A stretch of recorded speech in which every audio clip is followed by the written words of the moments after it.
শহীদ রাষ্ট্রপতির আত্মার মাগফিরাত কামনা করছি।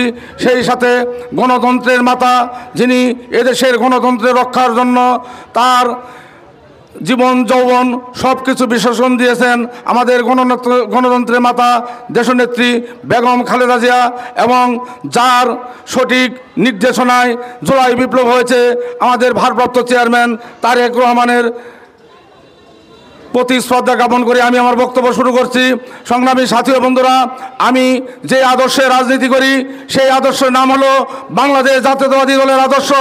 এই আদর্শ মানুষের মুক্তির কথা বলে, মানুষের ভোটের অধিকারের কথা বলে, মানুষের গণতন্ত্রের কথা বলে এবং নারীর ক্ষমতায়নের কথা বলে। সংগ্রামী সাথী ও বন্ধুরা, আজকের অনুষ্ঠানের প্রধান অতিথি, উনি কোনো মিথ্যার বেশাদি দিয়ে রাজনীতি করে না। উনি ইসলামপুরে অনেক দৃশ্যমান কাজ করেছেন। আমরা যদি নোয়ারপাড়ার হারগিলার বাদ, আমনের সাবদরির কাছারিডুবা এবং পচাবালা ইসলামপুর সদর ইউনিয়নের আলাই ব্রিজের নদী ভাঙনের কাজ শুরু করেছে। সংগ্রামী সাথী ও বন্ধুরা, আমি বলতে চাই, নদীর একুল ভাঙ্গে ওকুল করে, এই তো নদীর খেলা। যমুনা আজকে যে এলাকার মানুষের যে অভিশাপ হিসেবে উনি অলরেডি ঘোষণা দিয়েছেন, এই যমুনাকে শাসন করে এখানে একটা পর্যটন কেন্দ্র হবে এবং এখানে একটা বাণিজ্যিক কেন্দ্র হবে এবং ইসলামপুরে একটা বৃহৎ এবং বিশ্ববিদ্যালয় স্থাপন করবে। ইসলামপুরের শিক্ষা ব্যবস্থার আমূল পরিবর্তন থেকে শুরু করে বেকার কর্মসংস্থান থেকে শুরু করে উনি তার নির্বাচনী আগামী ইস্তেহারে উনি এটা ঘোষণা করবেন এবং মাদকমুক্ত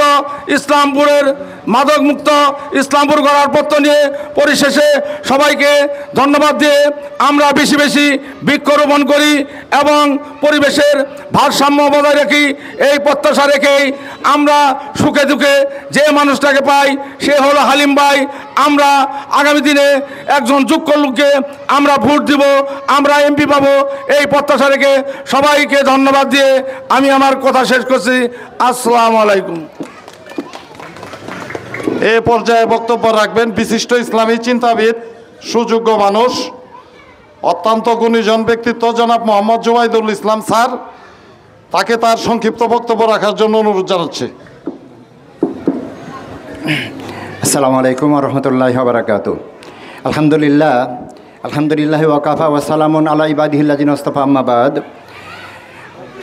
আজকের এই মহতী অনুষ্ঠানের প্রধান অতিথি মহোদয়, আমার পরম শ্রদ্ধাভাজন ব্যক্তিত্ব, সাবেক ক্যাবিনেট সচিব জনাব এস এম আব্দুল হালিম সাহেব, আমার স্নেহস্পদ সভাপতি